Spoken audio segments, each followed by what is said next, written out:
आदाब, अस्सलाम वालेकुम। मैं नबील हूँ और आप मेरा यूट्यूब चैनल देख रहे हैं। आज की कहानी बहुत दिलचस्प है क्योंकि ये एक ऐसे नैरेटिव पर कहानी है जिसमें लड़कियां कहती हैं जी लड़कों को कभी पहले प्रपोज नहीं करना चाहिए। जब इनको प्रपोज करो पहले तो ये सर पर सवार हो जाते हैं, छोड़ देते हैं, ये आपका ख्याल नहीं करते। इनको ये होता है कि ये लड़की मुझ पर मरती है, फिर ये और लड़कियों को ताड़ते हैं और ये फिर और लड़कियों को ताड़ने के साथ साथ आपको चीट करते हैं। ये और लड़की भी फंसा लेते हैं, फिर उसको फंसाने के बाद उससे अगली की तरफ अपना सफ़र शुरू कर देते हैं। इसलिए इनको अपने कैंडे के अंदर रखने के लिए ज़रूरी है कि इनको पहले प्रपोज करने देना चाहिए। ये कहानी शुरू ऐसे नहीं होती। ये कहानी शुरू होती है, एक मुश्कपुरी झील है जो गिलगित बल्तिस्तान के जंगलों के अंदर है। वहां पर एक औरत है जिसने यहाँ तक अपनी नाफ से थोड़ा नीचे तक एक मखसूस लिबास पहना है जो सोमन की बोरी होती है, सेबों की, वो वाली उसका बना हुआ लिबास। वो लिबास उसने पहना है, वो पहनकर वो बैठी है। एक झील है, एक आबशार है, उसमें से पानी गिर रहा है। उसके नीचे वो बैठकर एक मखसूस विर्द कर रही है। वो विर्द क्या है? मैं नवी, मेरे जज्बे नवे, पर बारों में थोड़ी पुरानी। सौदागरों का एक टोला वहां से गुजर रहा है। जो चार सौदागर हैं उन्होंने ऊंट अपने हाथ में अलाव उनके हाथ में पकड़े हुए हैं उन्होंने, और ऊंट वो चलाकर आगे की तरफ बढ़े तो उनके कानों में ये आवाज़ पड़ती है। वो ये आवाज़ सुनकर रुक जाते हैं, ठहरते हैं, सोचते हैं कि ये आवाज़ कहाँ से आ रही है। जहाँ से ये आवाज़ आ रही होती है वो उस डायरेक्शन में चलना शुरू करते हैं तो उनका पता चलता है कि ये तो आबशार की जो आवाज़ है उसके अंदर से एक आवाज़ निकल रही है। और फिर ये औरत की आवाज़ होती है। वो ज़्यादा तवज्जो का बायस हो जाती है। वो आगे बढ़ते हैं, बढ़ते हुए देखते हैं कि एक औरत है जिसने वो वाली बोरी का लिबास पहना हुआ है जो सोमन की सेबों वाली बोरी होती है। ये दिसंबर की सुबह है, अभी सवेरा निकल रहा है और अभी 1 दिसंबर का ये दिन है और सवेरा भी मुकम्मल तौर पर निकला नहीं, फजर के बाद का सवेरा है जहाँ अभी अंधेरा और रोशनी एक दूसरे से अलग हो रहे होते हैं। ये वो वाला सवेरा है। वो आगे बढ़ते हैं, आगे बढ़कर सांस लेते हैं, घुटनों के बल झुकते हैं। वो विर्द की आवाज़ उसके कानों में पड़ रही है। मैं नवी, मेरे जज्बे नवे, मेरी रुत नहीं, पर थोड़ी थोड़ी मैं पुरानी। ये अलमिया है, ये अलमनाक है, ये कोई माजी का अलमनाक वाक़या है, ये क्या है? ये पता नहीं क्या है। ये जो भी है वो इस आवाज़ को सुन के ठहरते हैं। वो बुलाते हैं, कहते हैं मैडम, मोहतरमा, हम आपसे एक मुलाकात चाहते हैं। वो अपने जलाल में बोलती है, तुम्हें मुझसे क्या काम? वो कहते हैं मोहतरमा, हम आपसे रजू नहीं चाहते, हम आपसे एक मुलाकात चाहते हैं। कहती है वो झोंपड़ी है, वहां जाकर रोशनी जलाओ, अलाव जलाओ, यानी पांबड़ बालो, और एक पांबड़ बाल कर उसको सेंकना शुरू करो आग जलाकर। वो जाते हैं, वहीं करते हैं, कुछ गप्पियां लगाते हैं, उसका इंतज़ार करते हैं। कुछ मिनट गुजरने के बाद वो वहाँ से उठती है, अपने ऊपर एक कंबल ओढ़ती है। कंबल ओढ़ने के बाद वो चलती है, चलकर उनके पास जाती है, बैठती है, उनसे पूछती है बताओ, उनको कावा बना के देती है। उसकी झोंपड़ी एक बहुत सीधा सी झोंपड़ी है जहाँ बज़ाहिर देखने में लगता है कि बिस्तर थोड़ा मैला हुआ हुआ है, उसके अंदर से रूह निकल रहे हैं। कोई भी उस पर सोता नहीं लेकिन इख्तियातन सोने के लिए रखा हुआ है। वो उनको कावा बना के देती है। वो उसके पास बैठते हैं, उनके पास वो बैठती है और पूछते हैं कि आप यहाँ क्यों और कैसे। कहानी यहाँ से शुरू होती है। गजाला, लाहौर की यूनिवर्सिटी जिसका मैं नाम नहीं लूँगा, वहाँ की एक तालब इल्म है जो सोशोलॉजी पढ़ रही है। वहाँ पर एक स्कॉलरशिप में एडमिशन होता है उसकी एक और सहेली का जिसका नाम है हिजाब। हिजाब गजाला से खूब थोड़ी कम खूबसूरत है लेकिन मुकम्मल खूबसूरत है। दोनों इतनी खूबसूरत हैं कि उनके चेहरे, उनकी जिस्मानी बनावट, अगर आपने खूबसूरती की मिसाल देनी हो तो आप उन दोनों लड़कियों की दे सकते हैं। दोनों इतनी खूबसूरत हैं। अब वो दोनों की बॉन्डिंग है, वो किसी को मुंह नहीं लगाती, किसी लड़के को मुंह नहीं लगाती। यूनिवर्सिटी के अंदर उनका दूसरा सेमेस्टर शुरू होने वाला है। स्कॉलरशिप पर लेट एंट्री के साथ एक एडमिशन होता है जुनैद का। गजाला को उसकी दादी ने इंजेक्ट किया हुआ है कि मर्द अगर तूने यूनिवर्सिटी में फंसाना हुआ तो तुमने वो वाला मर्द देखना है जिसकी छाती बालों से भरी हुई हो, जिस जो कम गो हो, जो दिखने में पूरा मर्द लगता हो। और उसकी खसूसियत क्या होंगी? वो एक अपनी रोब में रहेगा, वो खामोश रहेगा, वो कम बोलेगा, वो अपना काम अपना फोकस रखेगा, और बस यही मर्द होता है पूरा। अब ऐसा कोई लड़का उसको एक मम्मी डैडी माहौल के अंदर गजाला को मिला नहीं। गजाला खुद एक सेठ की बेटी है जिनका टायर्स का बिजनेस है, बहुत सारी ज़मीनें हैं, उनका गांव में बहुत बड़ा कारोबार है, बेलें हैं, मज्जों का और भैंसों का, उनके डेरे हैं बहुत। और ये 4-5 बिजनेस करते हैं। रिचेस्ट फैमिली है, 4 कनाल का बंगलोर के अंदर वो रहती है। लेकिन उसके अंदर एक ट्रेडिशनल जो सोच है और जो होना है वो उसके अंदर मौजूद है। जुनैद की एंट्री करवाई थी हमने। जुनैद इंटर होता है जी सेकंड सेमेस्टर शुरू होने से बहुत पहले, थोड़ा सा पहले, स्कॉलरशिप पर वो आता है। उसका पूरा रूप और आदात और खसाइल बिल्कुल वैसे ही हैं जैसे उसकी दादी ने, गजाला की दादी ने उसको बताया हुआ था। लो जी, गजाला को ना स्कूल के अंदर कोई ऐसा मर्द मिला, ना कॉलेज के अंदर, और ना ही यूनिवर्सिटी के अंदर जुनैद से पहले। जुनैद से उस जुनैद में उसको वो तमाम खसूसियात, वो तमाम आदात नज़र आने लगे। उसकी छाती पर यहाँ तक बाल आ गए, वो शेव करता है तो बाल यहाँ से यहाँ तक बाहर दिखाई देते हैं, ऐसे जैसे पूरे 8 मर्दों के बाल उसके जिस्म पर हो। वो एक middle class, lower middle class family का लड़का है जो स्कॉलरशिप पर एक बड़ी यूनिवर्सिटी के अंदर पढ़ना है आया, जहाँ सिर्फ अमीरों के बच्चे पढ़ते हैं। वो वहाँ पढ़ने के लिए आ गया है। अब वो आ चुका है। अब वो कम गो भी है, वो बोलता भी नहीं है, किसी से बात भी नहीं करता, चुप रहता है, खामोशी के साथ अपने काम पर फोकस रखता है। ये सारी आदत जो है ये गजाला को अट्रैक्ट कर रही है। वो दिलचस्पी लेना शुरू होती है, वो उससे मोहब्बत कर बैठी है। वो इसका किसी से इजहार नहीं कर रही, वो अपनी दोस्त हिजाब को बताती है। अब हिजाब ने कह दिया है वही जो मैंने आपको आगाज में बताया था कि लड़कों को पहले इजहार नहीं करना, ये लौंडों को जब इजहार कर दो तो ये तो मई आपके ऊपर मर मर जाते हैं। पहले 8 दिन आपके ऊपर फिदा रहेंगे, आपकी जान नहीं छोड़ेंगे। यूं ही आपने इनको प्रपोज किया नहीं, ये लड़की तो ऐसे ही है जिसने मुझे मुंह लगा लिया, ये अब किसी और को क्या ही मुंह लगाएगी। ये सबसे पहले लौंडे अपनी ही रिस्पेक्ट नहीं करते। ये सब कुछ इंजेक्ट किया हुआ है क्योंकि हिजाब का अपना एक एक्सपीरियंस है। उसका बॉयफ्रेंड ऐसे ही रह रहा है उसके साथ कि उसने उसको ऐसे रखा था, अभी तक वो ठीक चल रहा है। तो उसके मुताबिक 8 महीनों में कुछ खराब नहीं हुआ। 8 महीने कुछ नहीं होते। 8 महीने में तो एक बच्चा भी पैदा नहीं होता, वो तो 9 महीने के बाद पैदा होता है। तो उसने उस 8 महीने का एक्सपीरियंस जो है वो ये गजाला को सौंपना शुरू कर दिया है, उसको इंजेक्ट करना शुरू कर दिया। गजाला इसको मान चुकी है। गजाला ने उसको प्रपोज नहीं किया, उससे बात नहीं की। एक कम गो शरीफ आदमी, एक ऐसा लोग है जो एक लोअर मिडिल क्लास से, जिसको बेचारे को कोई हवा ही नहीं लगी हुई, वो एक स्कॉलरशिप पर पढ़ने के लिए आया हुआ है, उसको पढ़ने के अलावा और कोई तीसरा चौथा काम नहीं है। गजाला ने उसको प्रपोज नहीं किया। किसके कहने पर? मैडम साहिबा के कहने पर, जो उसकी सहेली है, क्योंकि उसका एक्सपीरियंस, उसका अपना लौंडा तो ऐसे ही रह रहा है, उसको तो उसका तो सही चल रहा है भाई, वो क्यों उसको प्रपोज करेगी? क्यों करेगी उसको प्रपोज?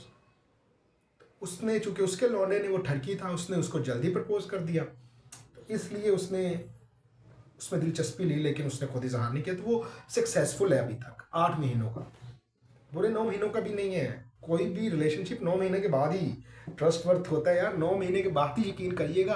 किसी भी रिलेशनशिप में जाए तो 9 महीने के बाद यकीन करिएगा। करीब आके बता रहा हूं मैं, आपको बताता हूँ फिर क्या होता है। गजाला बैठी है, चुप है, केस बट्टी हुई है, चपीट, कोई बात नहीं करने वाली, बस उसको देखती है, उसको उस पर फिदा होने की आरजू है, उसको शो ये करती है। फिदा तो वो हो चुकी है, तो अपने आप को थोड़ा रिवर्स रखती है, रिवर्स रख के बात करती है वो। तो क्या होता है कि एक दिन 2-4 हफ्तों के बाद कॉल आती है जनाब को, जुनैद साहब को। जुनैद वापस जाता है अपने घर। अब वो थोड़ा दोस्तों वोस्तों से अटैच होना शुरू हो गया।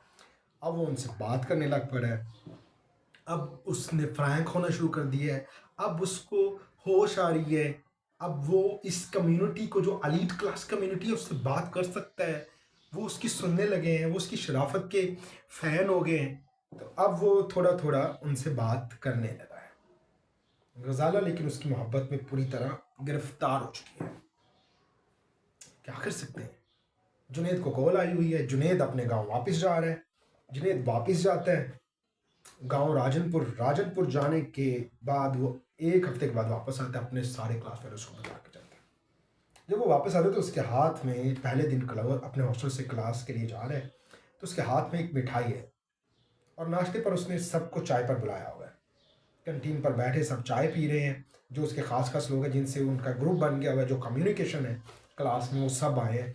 उसमें गजाला भी है, हिजाब भी है, जुनेद भी है और गजाला की दोस्त है, फिर हिजाब, और हिजाब के आगे 2 दोस्त हैं, और इसी तरह जुनेद का कुछ ग्रुप है।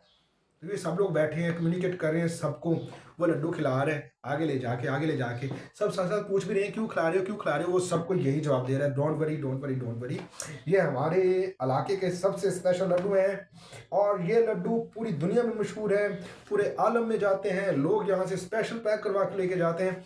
तो ही इज़ हैप्पी और वो दे रहे हैं सबको लड्डू, खा रहे हैं सब। गजाला के सामने जाता है, पहली बार गजाला उसको करीब से ऐसे करके देखती है जैसे हिरनी को कोई पानी मिल गया हो, ऐसे वो उसको देखती है, इतनी मोहब्बत से, इतने करीब से।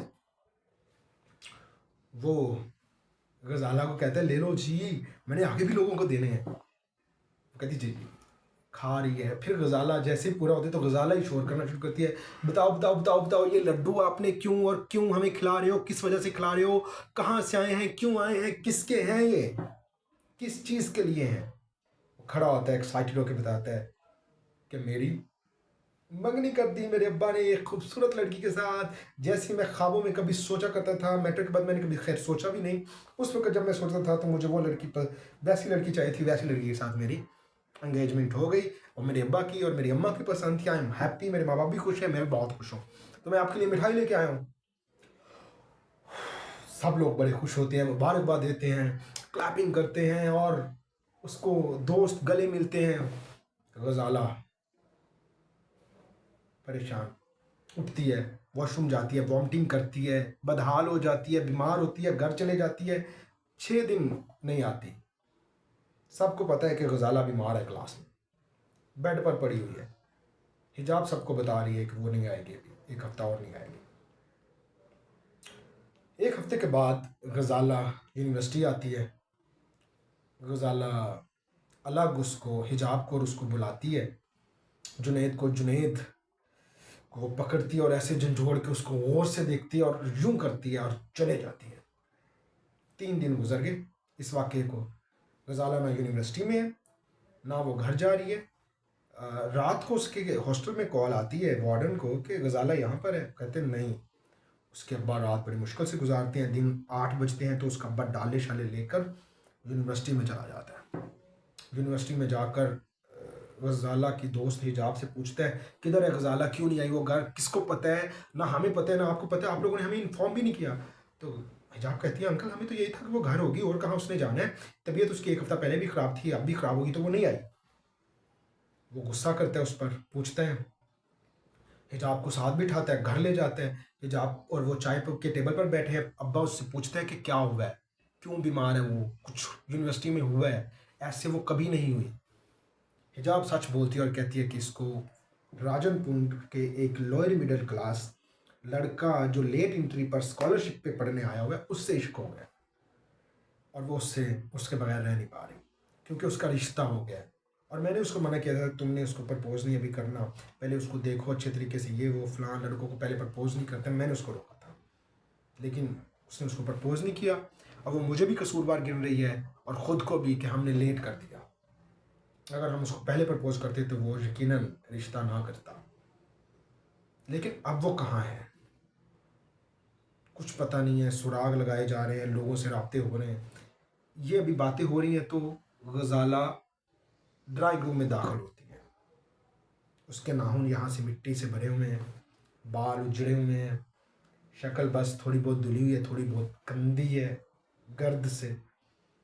उसके बाद उठकर उसको गले लगाते हैं, फिर ऐसे ऐसे करते हैं, उसको झंझोड़ते हैं, कहाँ थी तुम, कहाँ चली गई, बताया भी नहीं। सॉरी। वो कहती है अब्बा मैं दादा साहब हाजिरी के लिए गई थी। हम सब जाते हैं नॉर्मल, तो मेरा भी दिल था। वो उसको करके देखता है ऐसे, और उसको कमरे में ले जाने के लिए कहता है। गज़ाला और हिजाब जाती हैं। हिजाब जाकर बताती है कि अब्बा कह रहे हैं कि मैं जुनैद की शादी गज़ाला से कराऊंगा, मैं उसको आज ही किडनैप करवा लूँगा और उसको यहाँ लाकर मनाऊंगा कि वो मेरी बेटी से शादी करे और उनको जवाब दे, और मैं उस पर इन्वेस्टमेंट करूँगा। गज़ाला कहती है नहीं, मैं ऐसे शादी नहीं करूँगी, सॉरी। आप उसको कुछ नहीं कहेंगे। बाहर आ जाती है, अपने अब्बा पर शाउट करती है, बुली होती है, बोलती है कि कोई भी उसको हाथ नहीं लगाएगा, वो वही शादी करेगा जहाँ उसके माँ बाप ने तय किया हुआ। देखिए मोहब्बत का एक म्यार है यार, ऐसी होती है मोहब्बत का, फिर यही लेवल होना चाहिए। मसला वही है, इस लौंडे को प्रपोज नहीं करना, ये लौंडे को प्रपोज करोगे तो ये स्तर पर सवार हो जाएगा। ऐसे नहीं होते। लड़कियों को मैसेज ही दे रहा हूँ और कह रहा हूँ कि ऐसे ना किया करो, जब कोई अच्छा इंसान हाथ लगे तो जल्दी किया करो थोड़ा। क्या हुआ, कहानी भी बाकी है। वो अपने अब्बा से बोलती है, 3 दिन फिर गुजरते हैं और गज़ाला साहिबा घर से फिर आई। मैडम को अब इश्क लड़ा हुआ है जुनून की हद तक। अब्बा उसको किडनैप करवा लेता है, कहता तुम उससे शादी करो। वो कहता है नहीं अंकल, मैं नहीं कर सकता, मेरे माँ बाप ने कहा हुआ है, आप ये मेरे साथ ज़्यादती कर रहे हैं, लेकिन उसकी मैं रिपोर्ट करूँगा। वो उसका मोबाइल छीन लेता है, उसको थप्पड़ मारता है, उसके बाप को भी बुलाता है। उसका बाप आता है, वो अपने बाप के सामने रो रहा है और वो सारी सिचुएशन बताते हैं। अंकल कहते हैं देखें, अगर ऐसी बात है, ये भी हमारी बेटी है, हम ये दोनों, मैं इससे अलाउ करता हूँ ये दूसरी शादी यहाँ कर ले, लेकिन मैं अपनी बहन को गम और तकलीफ में नहीं देखना चाहता। उसके बाप के मुंह पर वो थप्पड़ मारता है उस अपने बेटे के सामने, उसके बेटे के सामने। जुनैद धाड़े मार के रोता है। गज़ाला परेशान है, तकलीफ और अजियत में है। वो कहती है कि मैं इसके बगैर नहीं रह सकती। वो मज़ार पर है, अब किसी मज़ार पे है। उसके बाप ने 3 दिन सर्च कर दिए पूरी दुनिया के मज़ार और उसको हीर रांझे के मज़ार से दरियाफ्त किया। हीर रांझे के मज़ार के बाद वो उसको उठवा कर वहाँ एक सेठ के घर में शिफ्ट करता है, अपने दोस्त के, और वो वहाँ उसका ट्रीटमेंट चल रहा है, थोड़े मेंटल हेल्थ सेशंस हो रहे हैं, फलां फलां सारा कुछ। और यहाँ उसको अजियत दी जा रही है, उसका मेंटल हेल्थ ख़राब किया जा रहा है जुनैद का। उजाला को बुला लिया जाता है। जुनैद रेडी हो चुका है शादी के लिए, उसका बाप वापस जा चुका है, और दोनों घराने दोनों शादियों के लिए रेडी हो चुके हैं। यानी गज़ाला का बाप इस बात के लिए तैयार हो चुका है कि ठीक है, वो भी शादी करे, ये भी शादी करे। गज़ाला को वापस बुलाते हैं, जुनैद के सामने बिठाते हैं। जुनैद की शक्ल बड़ी उजड़ी हुई होती है, वो उस पर ऐसे हाथ फेरती है, उसको बिठाती है, कहती क्या हो। वो उसको सारा कुछ बता देती है। वो कहती है कि अब हम यहाँ से निकलेंगे, मैं तुम्हारी हेल्प करूँगी, मैं अपने अब्बा से कहूँगी कि ये अभी मेरे साथ कुछ वक्त गुजारेगा, हम यहाँ से बाहर जाकर कहीं रहेंगे किसी अच्छे इलाके में, नॉर्दर्न एरियाज़ में, तो आप फिर उसके बाद हम शादी का डिसाइड करेंगे। उसका अब्बा कहता है ठीक है, जैसे तुम्हारी मर्ज़ी, तुम इसको ले जाओ। बोल्ड घर है, बोल्ड घराना है, वहाँ ऐसे होता ही है यार। वो उसको ले जाता है, गज़ाला उसको ले जाती है।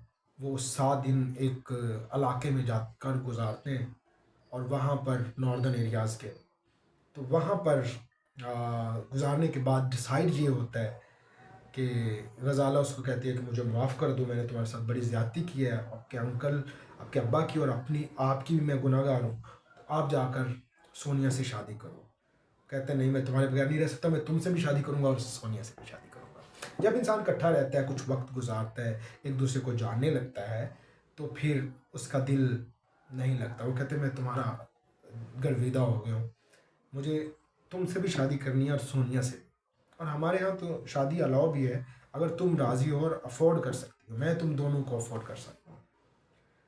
गज़ाला कहती है कि नहीं, तुम सिर्फ सोनिया से शादी करोगे, मेरी आपसे रिक्वेस्ट है। वो कहते हैं नहीं, ऐसा नहीं होगा, मैं आपसे शादी करूँगा और उससे भी। कहते नहीं, तुम जाओ यहाँ से, जितना जल्दी हो सकता है निकल जाओ, मेरे बाप फिर हमारा पता लगाएंगे और फिर आपको किडनैप करवा लेंगे। वो चला जाता है और गज़ाला कहती है कि अगर तुम वापस आओ तो मैं तुम्हें यहीं मिलूँगी। वो 1 हफ्ते के लिए गाँव जाता है, जाकर सोनिया से बात करता है, सोनिया को सारा किस्सा बताता है। सोनिया कहती है कि मुझे एक और लड़का पसंद है जिससे मैं तुम्हारी मंगनी से पहले राब्ते में थी, हम बात किया करते थे, हमने शादी के वादे किए हुए थे, हमने सोचा हुआ था कि एक साथ ज़िंदगी गुजारेंगे, इकट्ठे जिएंगे, हमने क्या क्या क्या डिसाइड किया हुआ था। मैं उससे जुदा नहीं रह सकते, तुम प्लीज़ गज़ाला से शादी कर दो और अब्बा और अम्मा को कहो कि प्लीज़ प्लीज़ आप मेरी शादी उस लड़के के साथ कर दें। वो अपने अब्बा को मनाता है जाकर और सोनिया की शादी वहाँ कराता है और गज़ाला से शादी वो करता है। अब जुनैद एक सेठ है, उसकी अच्छी खासी इन्वेस्टमेंट है और जुनैद साहब एक झील के किनारे दोनों मियाँ बीवी जाते हैं शुक्रगुजारी गुजराने के लिए। तो वो झील का नाम मैंने शुरू में बताया था, उस झील का नाम आप कमेंट में बता दें। तो बताएं ये कहानी आपको नई लगी या पुरानी और कैसी लगी। अब वो उसी इलाके में गिलगित बल्तिस्तान के, मैं इलाके का नाम बता देता हूँ, गिलगित बल्तिस्तान के एरिया में रहते हैं, वहीं उनका पूरा कारोबार है, उनका ख़ानदान वहाँ भी एक घर है, एक घर लाहौर में, एक मुल्तान में है और एक राजनपुर में है। वो पूरी फैमिली सेठ बन चुकी है। गज़ाला के इश्क ने दोनों को बनाया संवारा और अब वो दुनिया के बेहतरीन कपल के तौर पर लाइफ गुजार रहे हैं। अब गज़ाला उन सुदागरों को ये सारी कहानी बैठकर सुना रही थी। आप बताएंगे इस झील का नाम मैंने क्या बताया था आगाज़ में, तो फिर हम अगली कहानी आप तक पहुँचाएंगे। आपका बहुत शुक्रिया।